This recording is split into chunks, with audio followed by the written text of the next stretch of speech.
लीजिए काउंटडाउन शुरू। 8 7 6 5 4 3 2 1 गिनती शुरू। और इसी के साथ 8 बज गए हैं और 8 बजने के साथ ही आपको बता दें गिनती शुरू। महाराष्ट्र से लेकर झारखंड, उत्तर प्रदेश की सभी 9 सीटें जहां उपचुनाव हुए हैं। जल्दी से आपको लेकर चलते हैं मुंबई। गणेश ठाकुर इस वक्त हमारे साथ मौजूद है। गणेश, गिनती शुरू। जी बिल्कुल, पोस्टल बैलेट की गिनती शुरू हुई है। एक बहुत बड़ी बात इस बार ये आ रही है सामने कि लोकसभा की तुलना में विधानसभा में भी चुनाव के आंकड़े बढ़े हैं मतदान के। पोस्टल बैलेट भी वो दुगने हुए हैं, 2 गुना बढ़े हैं। यानी थोड़ा समय लग सकता है पोस्टल बैलेट के मतदान के लिए। करीब 21 जिलों में से 34,000 पोस्टल वोट डले हैं, जिसमें सबसे ज्यादा पुलिस विभाग से 25,000 है। 1840 वोट ये और चुनाव कार्य में लगे लोग हैं, उसमें 7,000 वोटर्स हैं। तो ऐसे दुगने वोट्स होने की वजह से थोड़ा समय लग सकता है, लेकिन 8:30 तक का पोस्टल बैलेट की गिनती पूरी हो जाएगी, जिसके बाद ईवीएम खोले जाएंगे। बिल्कुल, तो गिनती शुरू हो गई है। जल्दी से आपको लेकर चलते हैं लखनऊ। विशाल पांडे हमारे साथ इस वक्त मौजूद है। लखनऊ में गिनती शुरू। विशाल। बिल्कुल, देखिए उत्तर प्रदेश के उपचुनावों को लेकर भी मतगणना शुरू हो चुकी है। उत्तर प्रदेश के 9 विधानसभा सीटों पर उपचुनाव हुए हैं और 9 की 9 सीटों पर मतगणना शुरू हो चुकी है। सबसे पहले बैलेट पेपर की काउंटिंग होगी सुबह 8 से 8:30 तक और उसके बाद ईवीएम की गिनती शुरू हो जाएगी। यानी अब से कुछ ही देर में जो पहले रुझान है वो सबसे पहले एबीपी न्यूज पर आने शुरू होंगे। रोमाना, बिल्कुल, जल्दी से रांची लेकर चलेंगे आपको। शशांक हमारे साथ मौजूद है। झारखंड चुनाव नतीजे, गिनती शुरू। शशांक।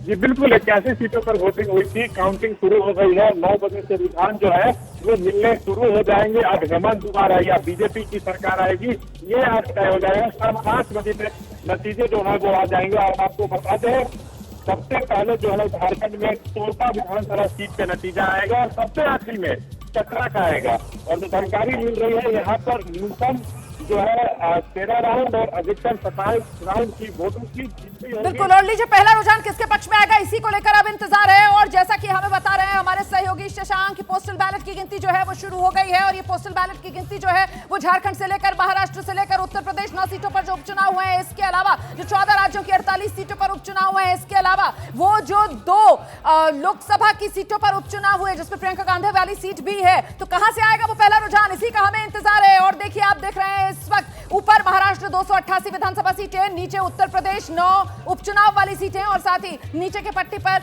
81 झारखंड की सीटें। और इस बीच वो पहला रुझान कहां से आ रहा है? पोस्टल बैलेट की गिनती शुरू हो रही है, इंतजार पहले रुझान का है। कहां से वो पहला रुझान आ रहा है? ईवीएम की गिनती जो है वो बताया जा रहा है 8:30 बजे के आसपास शुरू होगी। और लीजिए पुणे कैंप से आया है पहला रुझान।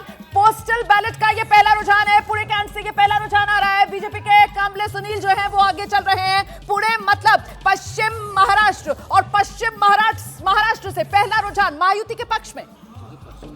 शरद पवार जी का गढ़ माना जाता है और वहाँ ये जो पहला रुझान है जो भारतीय जनता पार्टी के पक्ष में आ रहा, तो इसका मतलब ये कहा जा सकता है क्या कि महायुति वापसी कर रही है? बिल्कुल, और पुणे कैंट जहां से ये पहला रुझान आ रहा है, आप जानते हैं बारामती शरद पवार और पवार परिवार की जो सीट मानी जाती है वो भी इसी पुणे जिले में आती है। और यहां से अगर पुणे कैंट से पहला रुझान महायुति के पक्ष में आ रहा है तो क्या मतलब महायुति और मतलब पश्चिम महाराष्ट्र, और पश्चिम महाराष्ट्र में पवार वर्सेस पवार की लड़ाई में अजीत पवार कड़ी टक्कर शरद पवार को लोकसभा चुनाव में तो नहीं दे पाते, विधानसभा चुनाव में तस्वीर बदल सकती है।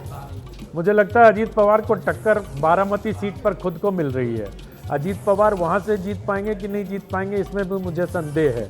चाहे कितना भी जोर लगा ले वहां, लेकिन जिस प्रकार से शरद पवार ने अपने पोते को वहां से तैयार किया है, और वो योगेंद्र पवार की आप बात कर रहे हैं। और इस बीच देखिए महाराष्ट्र 288 विधानसभा सीटें और पहला रुझान आया है, महायुति के पक्ष में आया है, बीजेपी प्लस के पक्ष में आया है, पुणे कैंट से आया है और ये पोस्टल बैलेट से पहला रुझान आ रहा है। ये मैं आपको बता देना चाहती हूं, लेकिन फिर भी महत्वपूर्ण इसलिए हो जाता है क्योंकि पुणे जो है वो कहां आता है? पश्चिम महाराष्ट्र में आता है। पश्चिम महाराष्ट्र मतलब कौन सा इलाका माना जाता है? शरद पवार के सियासी दबदबे वाला इलाका माना जाता है। और शरद पवार के सियासी दबदबे वाला वो पश्चिम महाराष्ट्र, जहां से महाराष्ट्र की 288 विधानसभा सीटों की सबसे ज्यादा सीटें आती हैं, अगर वहां पर पहला रुझान और उसमें महायुति आगे, तो क्या माना जाए? इससे क्या कोई संदेश, क्या कोई संकेत निकलता है या अभी बहुत जल्दबाजी है?